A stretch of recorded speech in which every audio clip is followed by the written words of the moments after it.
रेनू अपने माता पिता की इकलौती संतान थी। लाड़ प्यार से पली रेनू दुखों से बिल्कुल अनभिज्ञ थी। आज पूरे 20 वर्ष की आयु हो चुकी थी रेनू की। अच्छा खानदानी लड़का देखकर माँ बाप ने उसकी शादी भी पक्की कर दी थी। वो भी अपना मनपसंद जीवन साथी पाकर बहुत खुश थी। धीरे धीरे शादी की तारीख नजदीक आ गई। आज उसका विवाह का दिन था। वो मन ही मन फूली नहीं समा रही थी। उसे अपने सभी सपने साकार होते हुए नजर आ रहे थे। वो प्रसन्न थी कि उसे मनचाहा घर बार मिला। राहुल उसे बहुत चाहता था। शादी के माहौल में 1 महीना कैसे बीत गया पता ही नहीं चला। लेकिन ये क्या, धीरे धीरे राहुल का व्यवहार रेनू के प्रति बदलने लगा। वो उसे उतना प्यार नहीं दे पा रहा था जितने की उसने कल्पना की थी। अब वो उससे दूर दूर सा रहने लगा था। रेनू को उसका व्यवहार बिल्कुल अच्छा नहीं लगता था। वो सारा दिन सोचती रहती थी। समय बीतता गया। अब तो राहुल ने शराब भी पीनी शुरू कर दी। ये बुरी लत उसे रेनू से दूर करती जा रही थी। स्थिति ये हो गई कि घर पर एक एक पैसे के लिए मोहताज रहने लगी। परेशान होकर रेनू ने नौकरी करने का फैसला कर लिया। उसे एक फर्म में नौकरी भी मिल गई। सरकारी नौकरी पाने की चाहत में कम तनख्वाह में भी वो दिन रात मेहनत करती रही। 3 साल की कठिन तपस्या के बाद उसे आखिर सरकारी नौकरी मिल ही गई। इन्हीं परिस्थितियों से गुजरते उसने एक बच्चे को भी जन्म दिया।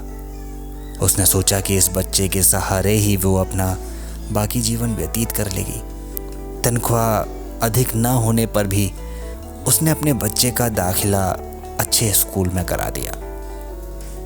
उसने सोनू को बड़े प्यार से पाला।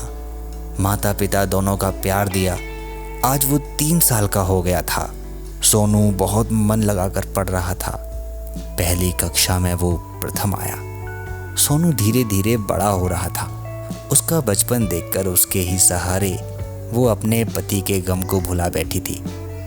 वो खुश भी रहने लगी थी। कहते हैं ना, सुख भी क्षणिक ही होता है, इसीलिए ज़्यादा खुश नहीं होना चाहिए।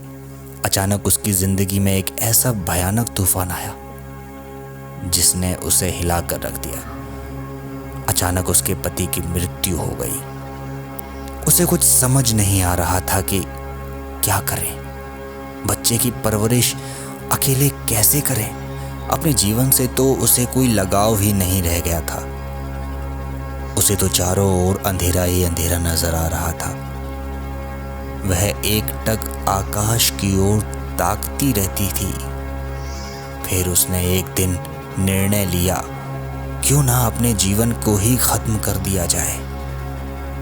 मगर उसी पल अपने बच्चे का ख्याल आते ही विचार बदल दिया। सोचा क्यों ना अपने आप को समाज सेवा में लगा दूं। ये विचार आते ही उसने 1-2 लोगों की सलाह ली और लग गई समाज सेवा में। इस काम में जो सुकून मिलता है वो बयां नहीं किया जा सकता।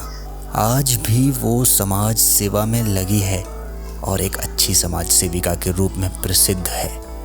और दुख दर्द में डूबे हर व्यक्ति को ये सलाह देती है कि जियो तो इस तरह कि सुकून हो खुद को और ज़माना याद करे तुमको। ज़माना याद करे तुमको।